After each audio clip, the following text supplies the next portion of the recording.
Hello and welcome to another Vinny Talks Yanks. I'm your host, Vincent LaRose. I honestly don't even know what episode we're on anymore, so from now on I'm probably just going to agree to open the video like that. I'm sure, as we all know, Yankees get swept by the Blue Jays. They lose first place. They're tied with the Rays for second now. I think we have the tiebreaker over the Rays, but that doesn't matter. What a rough series, what a rough go at it, pretty much. Before I get into any of that, I'm going to open up with today in Yankees history, as it is a nice one. First, today's July 4th. Happy July 4th, everybody. I'm hoping I get this video out tonight. Really depends, my editor's busy, and he's got a life, so I would never ask him to do something on a day like this. But if we can get it out tonight, nice. If not, happy belated July 4th to everybody. It would be out the 5th. But today, on July 4th, it is John Sterling's birthday. So I hope everybody can give John Sterling a happy birthday. We here at our little tiny Vinny Talks Yanks media company, we say happy birthday, John Sterling. A lot of great memories. And, I was very young, obviously, when in the latter ends of his career, as I was 20 years old when he retired. So I got a good probably 10 years out of him, though. I just enjoyed listening to the games, him calling it. I loved his special calls for every single guy, and I'm very much I do not like Michael Kay, so I was always like, I kind of wish John Sterling was the day-to-day yes announcer, but I understand why he's not. But it was nice hearing him growing up. So anyways, happy birthday, John Sterling. I hope you have a great one, and I hope there's many to come, as I'm sure everybody would be devastated if there wasn't. Anyways, like I said for this video, I'm not gonna break down the games. I'm not getting into any recaps. There's really no point. We know the outcome of the 4 games. I think really the big news right now is Clark Schmidt. How's he doing? If there's any true updates, as we all know, right forearm strains are usually the leader to Tommy John surgery. So if we were to lose Schmidt, I know he struggled the past 2 games, but it's just, it'll suck. I know Yarborough would just jump right back in once he comes off the IL, which I think he's due up soon. But losing another guy is just only makes it. Yankees gonna have to put even more work in during the trade deadline. So, little sad, just really annoying. This team has been really hard to watch. It was said that yesterday they had a team meeting, and Aaron Boone reminded the team he doesn't want them to get down from this recent stretch. Stretch is a tough word at this point. It's been a month. It's just been a month of really bad baseball. All Yankees fans know it. I know we're a little bit spoiled. And I wouldn't even say spoiled anymore. This Yankees organization makes it very clear every season that their goal is to win a World Series. I know other fan bases get really annoyed with the Yankees, with how we flaunt our 27 rings, blah, blah, blah. I'll say me as a person, just as a Yankees fan myself, I don't flaunt any of those. I will never bring 27 rings up in an argument. One reason is I was only alive for 1. I've only seen them in 2 World Series. I didn't even watch them win the World Series in 2009. I fell asleep because I was 5 years old. So in the past 16 years, I've only seen them lose in the championship series constantly, a wild card.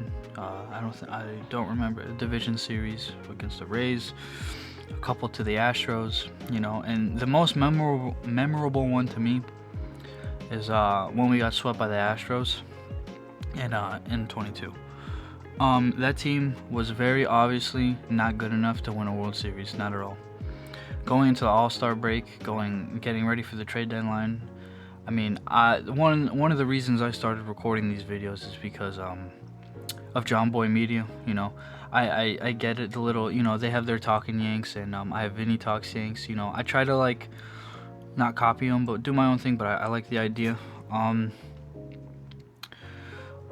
the reason I started this again was because I listened to them so much, and I actually had a lot of fun, following them along the way, with the bad, with the good, and I get a lot of inspiration from them. I actually stopped listening to them now because I actually feel I don't want to steal anything they're saying, just because out of respect. Which I know we're all pretty much saying the same thing right now, but just out of respect, I don't want to watch them, listen to them, because they post right after the game, so I gotta wait a little bit. So I don't like doing that. So I support them YouTube wise. I'll watch all their warehouse game videos. I like all their videos on Twitter, Instagram, whatever it is.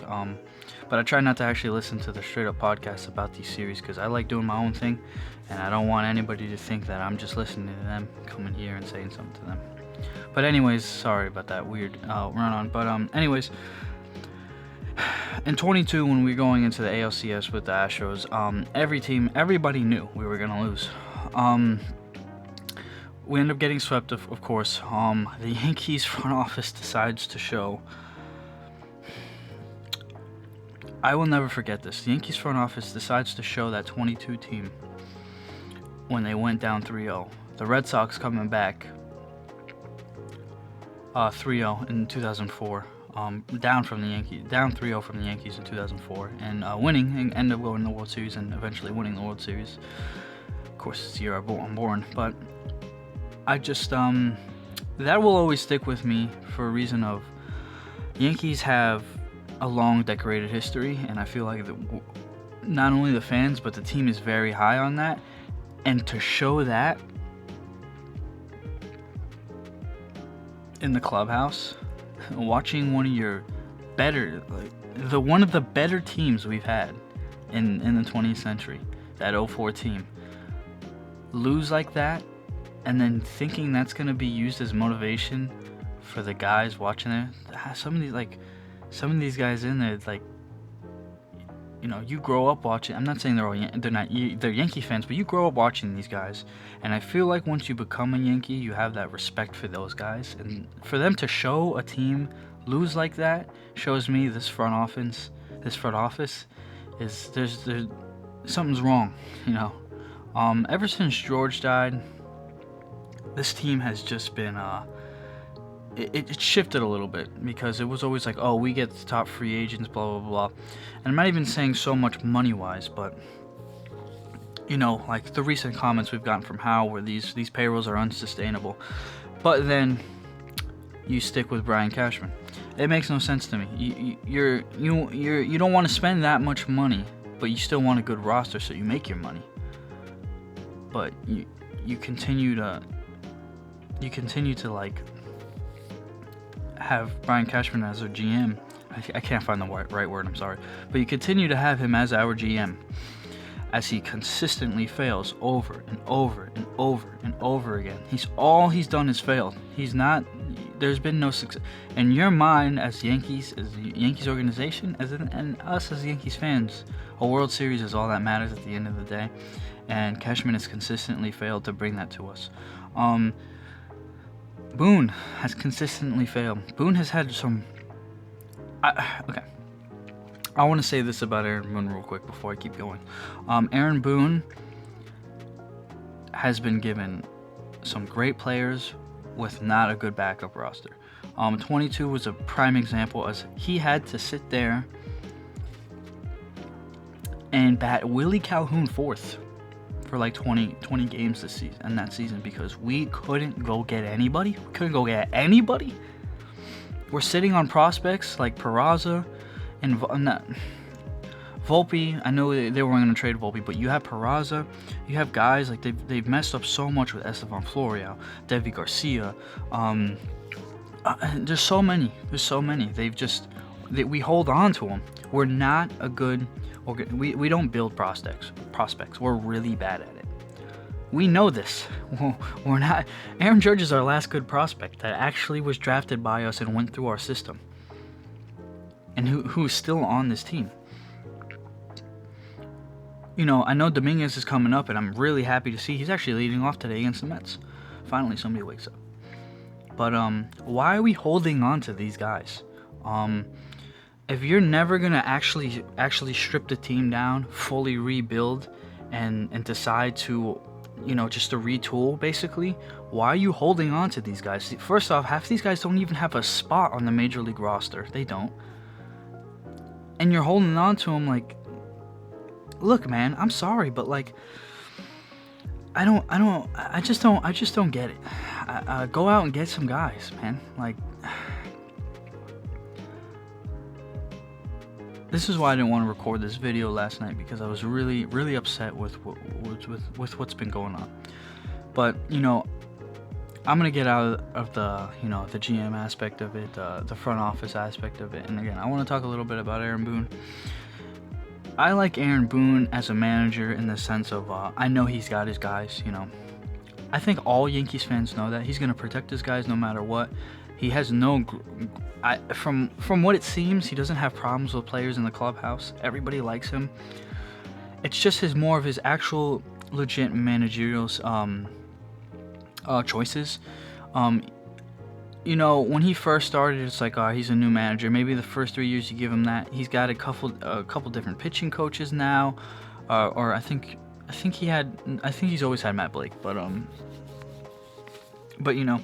I know at the end of the day, a lot of uneducated fans don't realize that it's not just the manager making the calls. You have your bench coach, you have your hitting coach, you have your pitching coach. You talk to all these guys before every game. You make these decisions together. It's not like Aaron Boone sitting in a room with the door locked, making every last decision himself, and nobody's allowed to give him insight on anything. That's why very often when you see managers fired,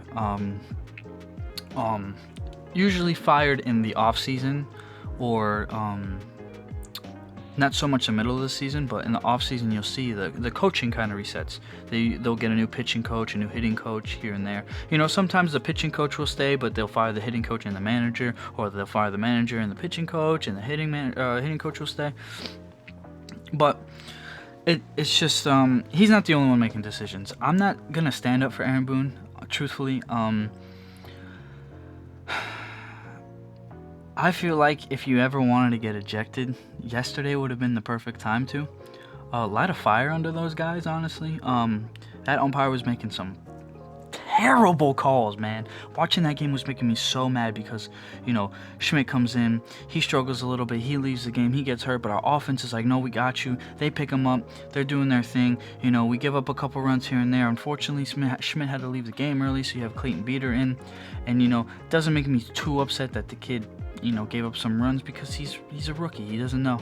He doesn't know, Jesus. But he's a rookie. And I understand we were in a tough spot yesterday. I actually agreed with a lot of the pitching moves Boone did decide to go to. He took Beater out at the right time.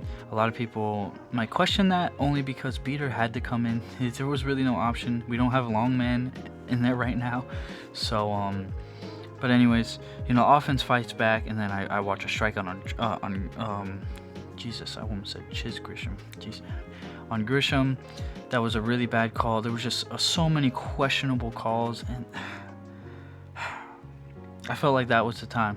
I felt like that was the time to get up, scream at the umpire, say what you got to say, and just fire your team up, man. They really need it.